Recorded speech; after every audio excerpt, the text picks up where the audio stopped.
আমি তো জানি খাস সম্পত্তি এরাই আগে সেই জায়গায় ঘর তুলে থাকে। এখানে তো পাগার ছিল, পুকুর ছিল। তারপরে নাকি শুনলাম যে ওনার দাদি মানে ওর নানি, রাজীবের নানি পিয়নে সাহেবের বাসায় কাজ করে। উনি সেই জায়গাতে যেভাবেই হোক লিজ কাটিয়ে নিয়ে আসে।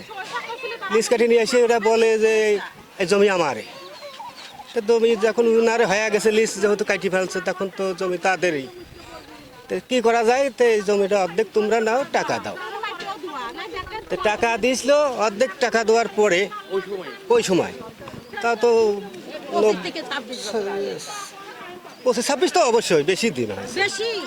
এখন ওই তারপরে ওইভাবে থাকে, আজকে উঠে দেয়, কাল উঠে দেয়, শুনি যে উঠে দেবে। ওই জমি রাজনীতিরে হয়ে গেছে। কিছুদিন আগে শুনলাম যে কারা বলে এসে চার মাথায় সাইডে লাল পতাকা কারি দিয়ে গেছে, ওদের নাকি সময় দিয়ে গেছে।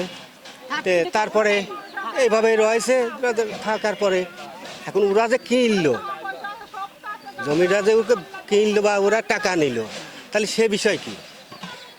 এখন কত টাকা দিয়েছিল? ওই সময় বলে 25,000 টাকা দিছিল। এই 25,000 টাকা, ওই সময় 25,000 টাকা তো অনেক কিছু।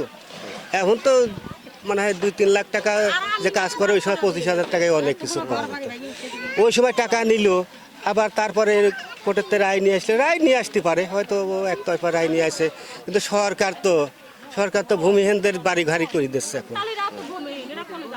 এরাই তো ভূমিহীন, উনি তো সরকারি চাকরি করে। উনি তো সরকারি চাকরি করে, পাকা বাড়ি।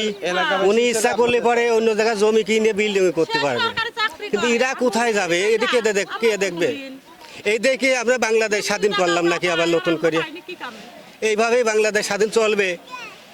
আচ্ছা, এখন এলাকাবাসী হিসেবে আপনারা কি চান? এখন আমরা এসে দেখতেছি কি করার আছে। আমরা বললাম ম্যাজিস্ট্রেটের সাথে, আমি কথা বললাম, ম্যাজিস্ট্রেট বললো যে আমি আপনাদের চাওয়াটা কি এখন? এখন আমরা চাচ্ছি যে এরাই থাকবে, এরাই তো থাকার দরকার। তার কারণ উনি তো ইচ্ছা করলে জমি কিনে আলাদা বাড়ি করতে পারবে, কিন্তু এরা তো পারবে না। এরা তো দিন মজুর, পরের বাড়ি কাজ করে খায়, পাট পরিদ্ধি খায়। এরা কি করবে বলেন? এরা কোথায় যাবে? এটা দেখবে কে?